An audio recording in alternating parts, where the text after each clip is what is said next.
So మళ్ళీ మనము corona virus గురించి మాట్లాడాల్సిన పరిస్థితి. అంటే 2020లో ఏం జరిగింది సో అందరికీ తెలుసు. ఇప్పుడు మళ్ళీ ప్రపంచ స్థాయిలో సో ఇప్పుడు నేను ఈ వీడియోలో ఏం మాట్లాడాలి అంటే చాలా పెద్ద లెవెల్లో రూమర్స్ వస్తున్నాయండి, అంటే ఫేక్ వార్తలు. సో ఆ క్లారిఫికేషనే ఈ వీడియో. మీకు చూడండి, కరోనా వైరస్ మళ్ళీ వచ్చింది అన్నప్పుడు వీళ్ళు మాట్లాడుతున్న వేరియంట్ JN1, అంటే ఒమిక్రాన్ అనబడే ఒక వైరస్ గురించి మనం మాట్లాడాం.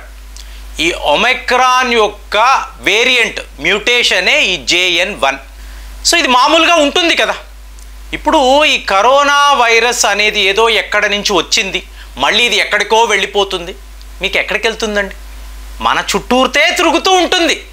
సో మన ఇమ్యూనిటీ అనేది ఎంత బాగుంటే అప్పుడు మీకు ఈ రోగ నిరోధక శక్తి మీద ఆధారపడి, ఇప్పుడు ఇష్యూ అంతా ఏంటండి, సింగపూర్లో మీకు 11,000 కేసులు అని అన్నారు.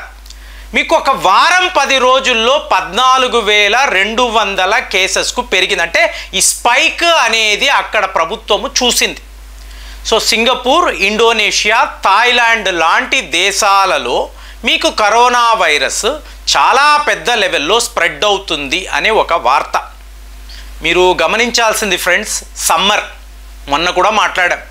సో సమ్మర్ నుంచి ఇప్పుడు మనము సీజనల్ చేంజ్లో ఉన్నాం. ఇప్పుడు ఒక వార్త చదివాను, కేరళలో 67 కేసులు.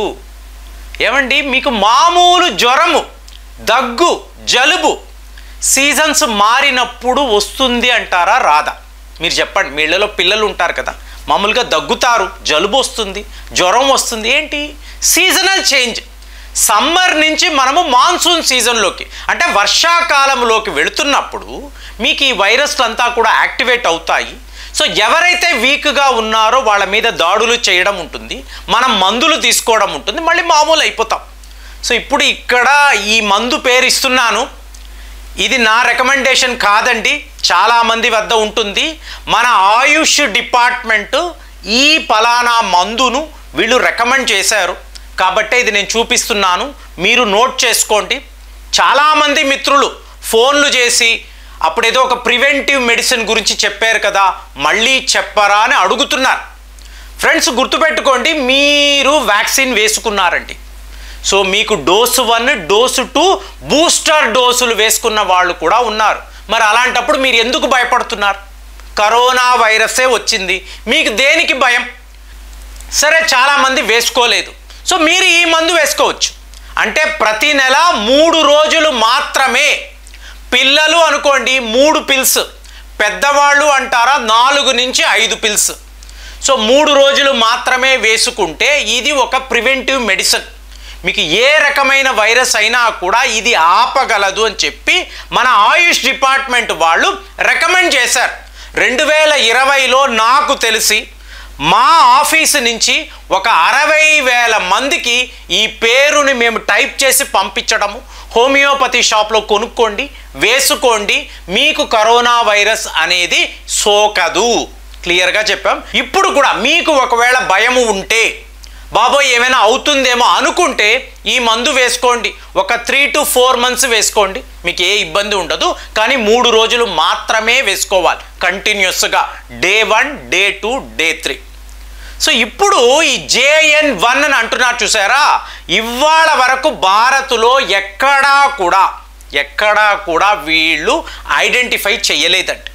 సో కేరళలో 67 కేసులు, కర్ణాటకలో మీకు 30 కేసులు, మెల్లగా తమిళనాడులో వచ్చింది, 2 కరోనా వైరస్తో మరణించారు.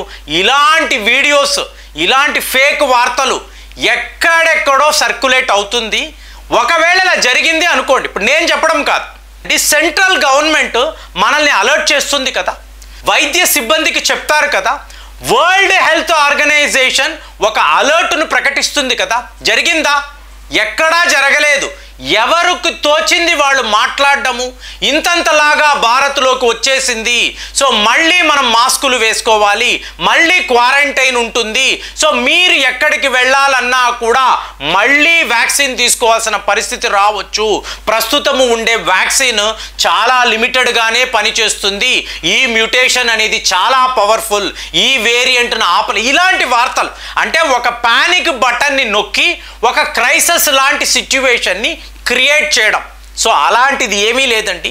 ఒకవేళ మీకు ఏమైనా జ్వరమో దగ్గో జలుబో వచ్చి మీరు హాస్పిటల్లో అడ్మిట్ అయితే మీకు చాలా పెద్ద రోగం ఉందండి, ఇన్నిన్ని టెస్టులు చేయాలి, మీకు లక్షల రూపాయలు అవుతుందని ఎవరైనా ఏ హాస్పిటల్లో అయినా చెప్తే దయచేసి మమ్మల్ని సంప్రదించండి. సంప్రదిస్తే దీనికి ఒక సొల్యూషన్ అనేది, అంటే మేము చెప్పడం మీరు వింటారు, అవసరమైతే మందులు వాడతారు, తగ్గిపోయిందా మీకు 100ల రూపాయల్లోనే అయిపోతుంది. ఒకవేళ మీకు నమ్మకం లేదా అప్పుడు ఎలాగో ఆప్షన్ ఉంది కదా. సో ఆ డాక్టర్స్ చెప్తున్నారు, ఆ హాస్పిటల్స్ వాళ్ళు చెప్తారు, మీరు వెళ్ళి అడ్మిట్ అవ్వచ్చు, వాళ్ళు ఇచ్చే ట్రీట్మెంట్ అనండి, టెస్టులు అనండి, అవసరమైతే ఆపరేషన్స్. ఇవాళ నేను చూసేది ఏమిటంటే ఈ గాల్ బ్లాడర్ ఉంది చూసారా, గాల్ బ్లాడర్లో స్టోన్స్ 2 స్టోన్సో 3 స్టోన్సో ఉంటే ఇమీడియట్గా గాల్ బ్లాడర్ని వీళ్ళు రిమూవ్ చేసేస్తున్నారు.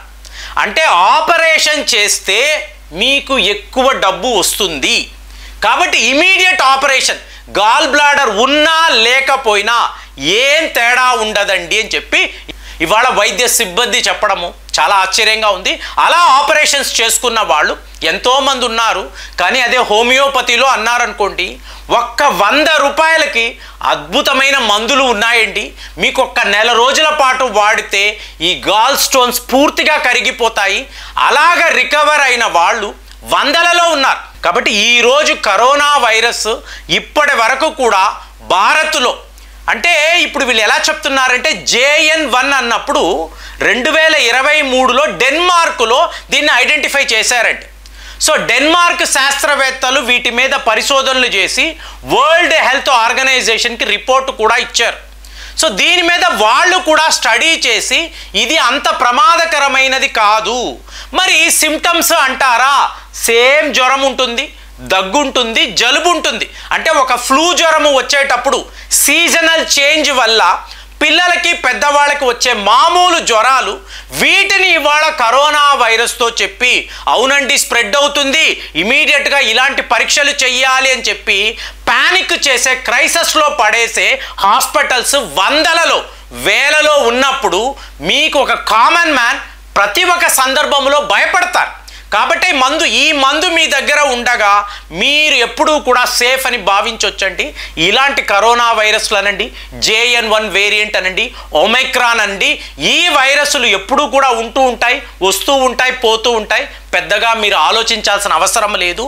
మీరు మీ జ్వరము కోసరం, మీ ఫ్లూ జ్వరము కోసరము ఒక మంచి హోమియోపతి డాక్టర్ని సంప్రదిస్తే సింపుల్గా ఒక రెమెడీ చెప్తారు, 100ల రూపాయల్లోనే ఈ సమస్యకు పరిష్కారం ఉంటుంది. 2020లో ఏం జరిగిందో మన అందరము చూసాము. మీకు చిన్నపాటి జ్వరానికి కూడా 10 లక్షల రూపాయలు 12 లక్షల రూపాయలు వసూలు చేసిన కార్పొరేట్ హాస్పిటల్స్, ఆ బిల్స్ ఇంకా కూడా నా దగ్గర ఉన్నాయి. చూసినప్పుడు అయ్యో, అంటే బాగా డబ్బున్న వాళ్ళు, సరదా పడిన వాళ్ళు వేరండి, వెళ్ళి మేము ఒక 15 రోజుల్లో ఆ హాస్పిటల్లో అడ్మిట్ అయిపోతాము అన్నవాళ్ళు ఉన్నారు, ఓకే. కానీ ఒక కామన్ మ్యాన్, సో అతని జీవితంలో ఒక 10 లక్షలు అన్నప్పుడు ఇల్లులు అమ్ముకోవాలి, పొలాలు అమ్ముకోవాలి, ఎక్కడెక్కడో అప్పులు చెయ్యాలి. ఇది చాలా దారుణం అండి. అది భారత్ లాంటి దేశంలో ఇలాంటి పరిస్థితులు ఉన్నప్పుడు ఖచ్చితంగా మనం బాధపడతాము. అలాంటి వాళ్ళు ఎవరైనా మీకు ఇబ్బంది అనిపిస్తే దయచేసి నంబర్ ఇస్తున్నాను, ఫోన్ చెయ్యండి, మీకు ఎటువంటి ఇబ్బంది ఉండదు. సో ఈ వీడియోను కుదిరినంత వరకు కూడా మీరు మీ ఫ్రెండ్స్ సర్కిల్లో షేర్ చేయండి, సో దట్ వాళ్ళకు కూడా ఏమైనా భయమో అనిపిస్తే ఓహో అలాంటిది ఏమీ లేదని చెప్పి వాళ్ళు కూడా ధైర్యంగా ఉంటారు. సో ఇలాగా కరోనా వైరస్కు సంబంధించిన ఫేక్ వార్తలు మీరు కూడా విన్నారా? మీరు ఎలా స్పందించారు? కామెంట్స్లో రాయండి. మళ్ళీ వచ్చే వీడియోలో కలుద్దాం. జై హింద్.